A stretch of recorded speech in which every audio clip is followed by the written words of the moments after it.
Good evening, ladies and gentlemen, and welcome to the Coach's Corner. My name is Kevin Papa. With me, as always, to my right is the Coach Ian Bain. Coach, great win last week. Congratulations on your second playoff win, second year in a row. Thank you. Great team effort. It felt different this year. I don't know why. It just felt different this year. I mean, it might have felt different because it was weird to play Attleboro 2 times in 3 weeks. That was weird, but I mean, Maybe playoff a tight wins, game or something. and it like was that, it was a tight game. It just really felt like a playoff game. Oh yeah, that's for sure. I mean, and playoff games are rare. You only get them every so often, and it's for some teams it's 1 a year. For some teams it's hopefully 2 or 3 a year. So to be in that position was huge, and to win that game was huge. So it's great win for our guys. I thought the first half was a tale of two different teams. Defensively, we played one way. Offensively, I thought we moved the ball. Yeah. We had great field position. We just found a way that we just either shot ourselves or just didn't get it done to get in the end zone. Yeah. I don't think we punted at all in the game. We moved the ball. We had good yards per play. We were good on third down, really good on third down. But in the red area, they did a nice job taking away some things that we like to do and sort of make us play left-handed. So they had a really good plan in the first half. A lot of times when teams get into the low red zone, they sort of have a set of calls that they might want to use, or and there's some commonalities there, and they did some things that maybe a little unorthodox, and it was really good coaching by them. Looking back, we probably would have done some things differently, but that's okay. Yeah, I think on offense we had about 23, 24 plays in the first half. We got over 100 yards. So I mean, you're averaging 4 yards a play. We missed Jake down the middle, which would have been huge. Wide left on a field goal and an INT. Are you frustrated at this point that you're moving the ball, you're doing well, you're just not getting it in?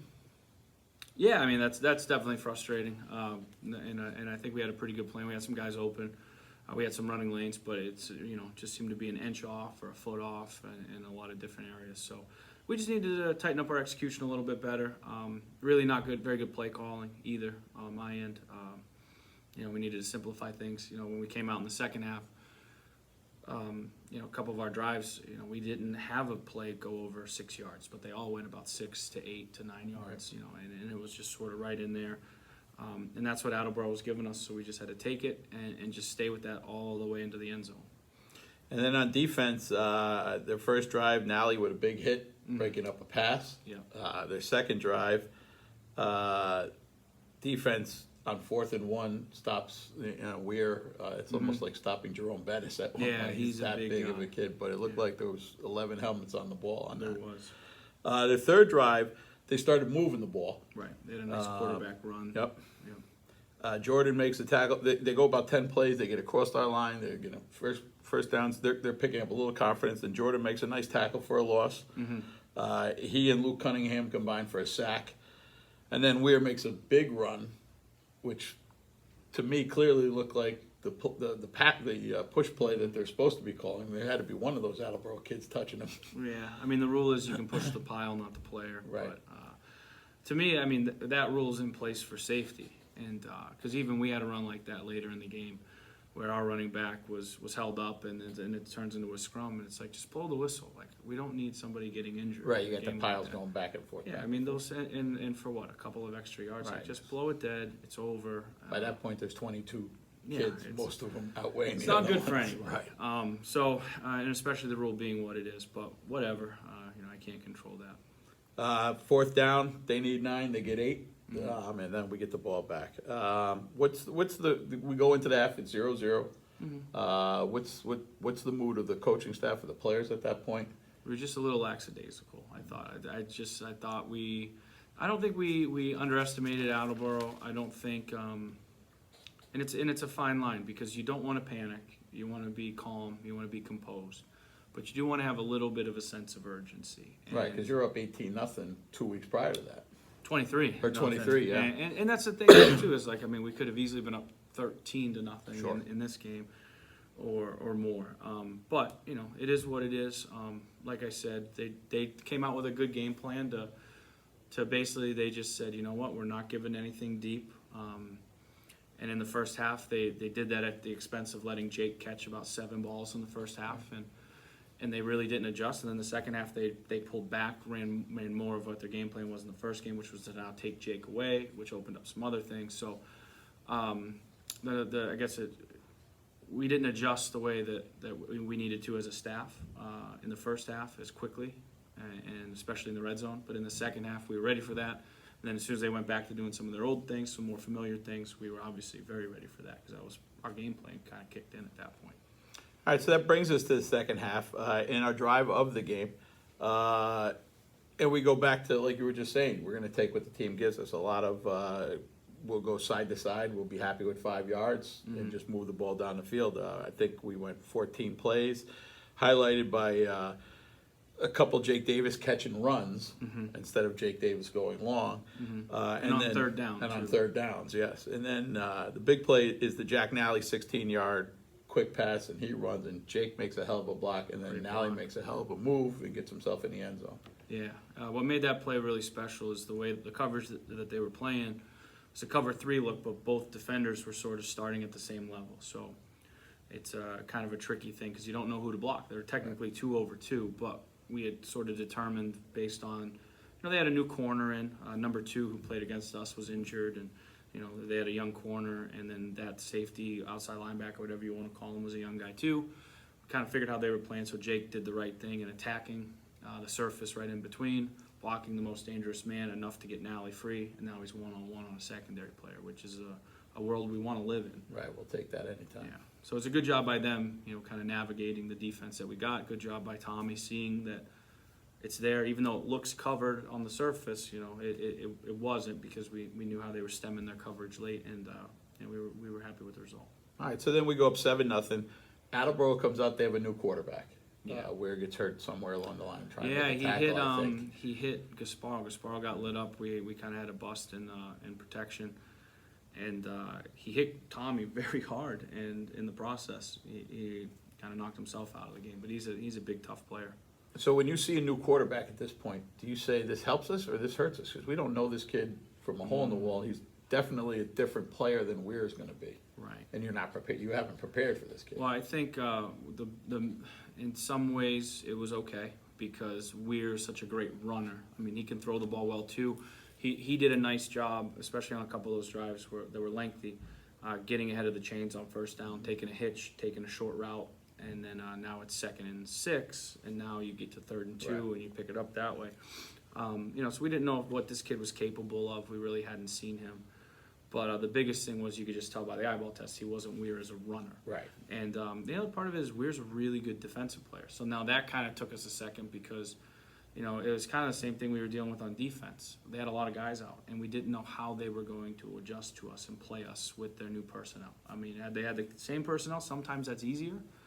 Even though the players may be better, more experienced, you know what you're going to get, and sometimes it's that unknown. So when the new quarterback comes in, we try to kind of take stock in quick eyeball tests. We do try to watch their quarterbacks in pregame and have an idea. We knew at least he wasn't a runner, but weren't real sure how he would throw it. And plus, with the temperature being what it was and being cold, that's a pretty tough spot for anybody to be in. Yeah, coming off the bench cold like that. The defense stops them. Our next drive, we move the ball well. They get a block field goal. It's still 7-7. But what I really wanted to point out was the drive that Palmieri had on this drive. He had a bunch of tough runs for about 30 yards. A really nice catch over the middle for another double-digit gainer. Really nice to see him back after missing a game against Taunton. Yeah, he makes our offense and defense go. We kind of limited his defensive work a little bit, but especially during the week, and trying to make sure he was healthy. But he just does a lot of great things. He's obviously got great speed, and he catches the ball well. He's a tough runner, and he can block. So, and he's got a lot of experience doing all those things. So having him back definitely makes our offense go a little bit different and in a positive way. All right, so like we said, it's still 7-0 at this point.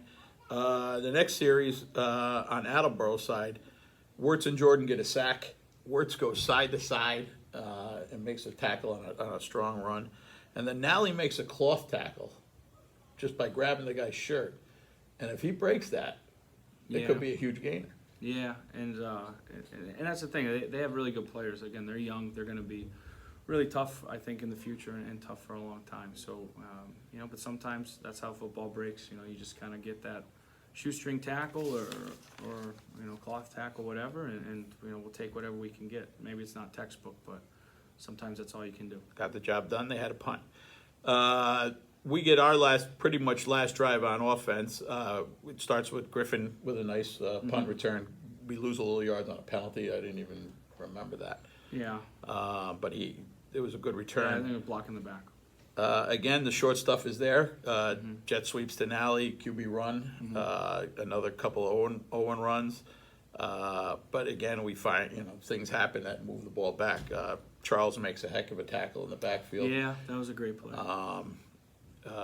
We get a delay where it was really confusing to me because I don't know if that guy's watch started with 10 seconds because his hand was up and then it was down. There was not even a 5-second signal. It looked like we're just getting to the line. Yeah, it's hard to get a delay of game out of a timeout. I think that's our first delay of game penalty in 4 years. So I'd like to think we're pretty good managing the clock. So, but that one's I guess anybody's guess. All right, Tommy has a great scramble down to the 1. Gets called back. Yeah. Which then sets up our play of the game. It's 4th down, 4th and a mile. You're looking at a 40-plus field goal at this point, so that's pretty much out of the question. Tommy hits Jake on a 22-yard pass to the pylon, catches it at the 1, falls in, and that's a huge touchdown at that point. Yeah, I mean, it sealed the game. We were, at worst case there, they got to go the length of the field, but we just trusted our guys, the quarterback, receiver. We had a couple options there, too. If they did fly out, Nally would have been on that same side in the seam, and then we could have come back to last. So we sort of had a nice progression with those 3 guys. But we just said throw it up to the pylon, let your athletes be athletes, and they were. And you had some pretty good ups on that yourself. I saw a couple videos of that. Yeah. What's it like when you call a play like that in a situation like that in a game like that, and your players execute it? Oh, it's awesome. Football's an emotional game. That's sort of what makes it fun. Like I see sometimes, some coaches, sometimes us too. It's not a big deal, and you try to be cool and stay in the moment. But it's also good to let yourself go. I mean, we all put a lot of time into this from, really after the banquet in mid-December when we start the weight program in the winter and through, the off-season summer months and training camp. So. If you don't like what you do, then why are you doing it? So it was awesome, and and I think the best part is I don't know. I don't think it was a great play call, but it was just nice to see the kids execute. The kids won that game, and there's no doubt about that. And that's what's really cool is to just have trust in them. They have confidence in themselves. I think they're in a good place with their own ability that they feel like they can do those kind of things, and we saw it. And then Jake's last catch is the interception that pretty much ends the game. Yeah. We were taking a knee with 2 minutes to go. A little bit on the inside of the game, pre-game talk with Chase Winovich. How does that come about? Well, we had gone out to Michigan, obviously, whenever in the spring, and Coach Zach Brown is here, and he's been a good friend since we've got the job here, and obviously his dad is Don Brown. And then when the Pats drafted Chase Winovich, as we got closer to camp, I had just texted Zach and said, hey, do you think that might be something he would be into? So I think, Zach could probably tell you the stories. He really did it. I didn't have much to do with it except to say, do you think this is possible? But I think it was when the Patriots played the Lions. I think Chase's mom was there with Mrs. Brown, and that kind of got the ball rolling. And it was just a matter of when is a good weekend, a good time to come out. And I was hoping maybe it would just be in training camp to break up the dog days or a random day of the week. But kind of got the word from Zach like, hey, do we want to do Friday? And Zach was a little bit, he's like, I know it's a playoff game, so I don't want it to be a distraction. I was like, dude, how often do you get to do this? Right. This is awesome. So we're doing it, and Chase was great. Yeah, that's pretty cool. And I texted Zach after that game and said, you're going to bring in Brady or Belichick this week. So we'll see. Again, we talked earlier about Palmieri losing a player that at 2 skill positions, offense and defense. Which one do you miss a guy like that more? I I tend to believe that the defensive player is more valuable only because if you mess up, you're giving up points. If you mess up on offense, well, you get the punt.